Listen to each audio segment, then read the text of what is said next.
क्या आप भी देश और दुनिया की खबरों से रह जाते हैं बेखबर? तो सब्सक्राइब कर लीजिए हमारे HT न्यूज चैनल को और बेल आइकॉन को दबाना मत भूलिएगा। भारत माता की जय। जय श्री राम, जय गौ माता। मेरे सभी हिंदू भाइयों को आज मैं ये बताना चाहूंगा कि तेलंगाना राज्य में आखिर हो क्या रहा है।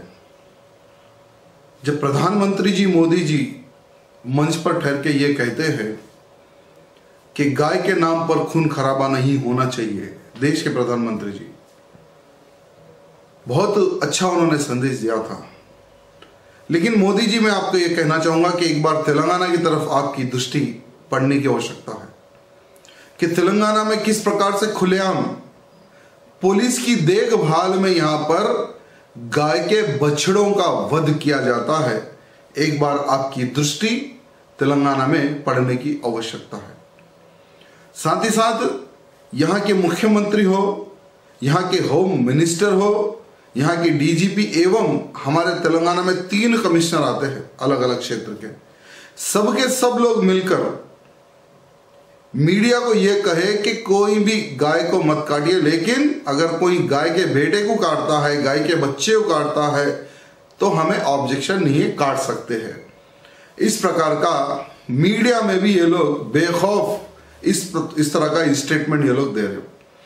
और इन्हीं की स्टेटमेंट की वजह से जो तेलंगाना में जैसे आंध्रा हो गया, कर्नाटक हो गया एवं दूसरे राज्यों से बहुत ज्यादा संख्या में गाय के मासूम बच्चों को लाकर काटने का प्रयत्न किया जा रहा है बकरीद के अवसर पर।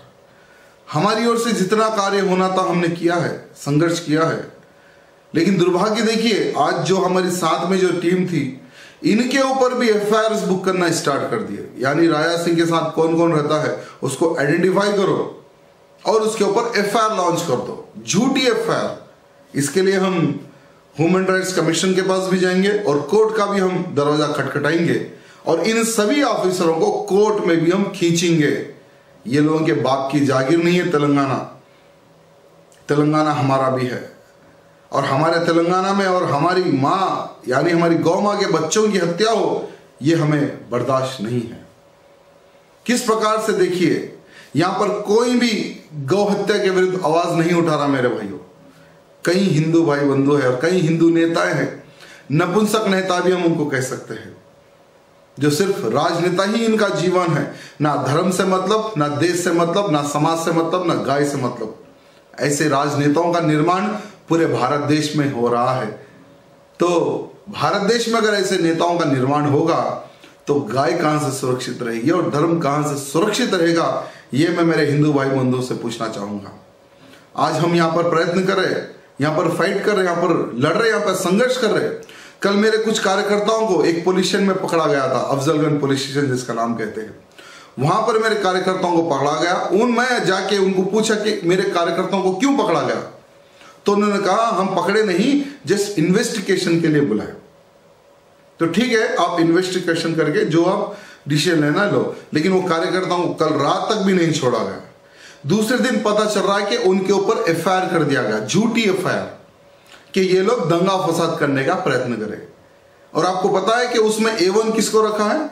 मुझे, राजा सिंह को। क्यों? क्योंकि राजा सिंह इनके समर्थन में बात करने के लिए आया था। एक विधायक मेरी विधानसभा में मेरे कार्यकर्ताओं के समर्थन में मैं बात नहीं कर सकता हूं पुलिस स्टेशन में जाकर। और यहाँ के कमिश्नर साहब से मैंने तुरंत बात की, कमिश्नर साहब को पूछा कि देखिए आपके राज्य में क्या हो रहा है। विदाउट इन्वेस्टिगेशन किसी के ऊपर एफआईआर करने का किसी को पावर नहीं है, लेकिन बिना इन्वेस्टिगेशन के सबके ऊपर एफआईआर, विधायक के ऊपर एफआईआर, कार्यकर्ताओं के ऊपर एफआईआर। ये है हमारा तेलंगाना, ये है तेलंगाना के पुलिस और ये है तेलंगाना की सरकार। मैं तेलंगाना राज्य के हमारे मुख्यमंत्री साहब को एवं सारे पुलिस के ऑफिसरों को यह कहना चाहूंगा कि आज नहीं तो कल तुम्हारी उम्र खत्म होगी और जो आज तुम पद पे हो वो भी पद जाएगा। लेकिन जब तुम इतिहास पलटा के देखोगे कि हमने हमारे काल में क्या किया है, कितने गौ हत्याएं करवाई है, कितने गौ हत्याओं का हमने समर्थन किया है, जब तुम इतिहास जब सोचोगे कि तुम्हारे भविष्य में तुमने क्या किया है, तो तुम अपने आप में एक शर्म फील करोगे कि हमने इतने गौ माताओं के बच्चों की हत्या करवाई है। ऐसा तुम्हें एहसास तब होगा जब तुम पद पे नहीं रहोगे, तब तुम्हें एहसास होगा। हमारे पुराणों में लिखा हुआ है कि गाय की हत्या कोई भी करेगा या उसके बच्चे की हत्या करेगा या नंदी की हत्या करेगा तो वो घोर पाप का भागीदार बनेगा, साथ ही साथ जो उसको सहयोग करेगा वो उससे ज्यादा भागीदार बनेगा। तो यहाँ की पुलिस विभाग के सभी अधिकारी, यहाँ का मुख्यमंत्री, सोचिए कितने पापी लोग हैं ये लोग। और अब पता नहीं चलेगा इनको, इनकी संतानों के ऊपर क्या बीतेगी, इनके परिवार के ऊपर क्या बीतेगी। और जब ये लोग पद से, जब इनका समय जब समाप्त हो जाएगा, जब कीड़े लखर ये लोग मरेंगे ना, तब पता चलेगा कि हमने कितना घोर पाप किया है, तब पता चलेगा। ठीक है, आज तुम हमारे ऊपर केस करते हो, तुम सोच रहे हो कि हम डर जाएंगे, हम डरने वाले नहीं है। सिर्फ केस बुक मत करो, हम तो चाहेंगे कि इनकाउंटर का परमिशन निकालो, ऑर्डर निकाल दो और इनकाउंटर कर दो। जितने भी कार्यकर्ता है पहले मेरा करो इनकाउंटर, उसके बाद में देश में जितने भी गौ रक्षक है सबको मार दो, पीड़ा चले आएगी, खत्म हो जाएगा मैटर। फिर कहीं पर मॉब लिंचिंग नहीं हुई, कहीं पर कुछ नहीं होगा। साधु संतों को भी मारा जा रहा है, गौ रक्षक को, साधु संतों को भी मारा जा रहा है। ये है हमारा भारत देश। मैं तेलंगाना में बसे हुए सभी हिंदुओं को ये कहना चाहूंगा कि कम से कम अब तो जाग जाओ। अगर आज नहीं जागे, आने वाले समय में जब तुम जागोगे तो शायद हम नहीं रहेंगे आपके बीच। धन्यवाद। जय गौ माता।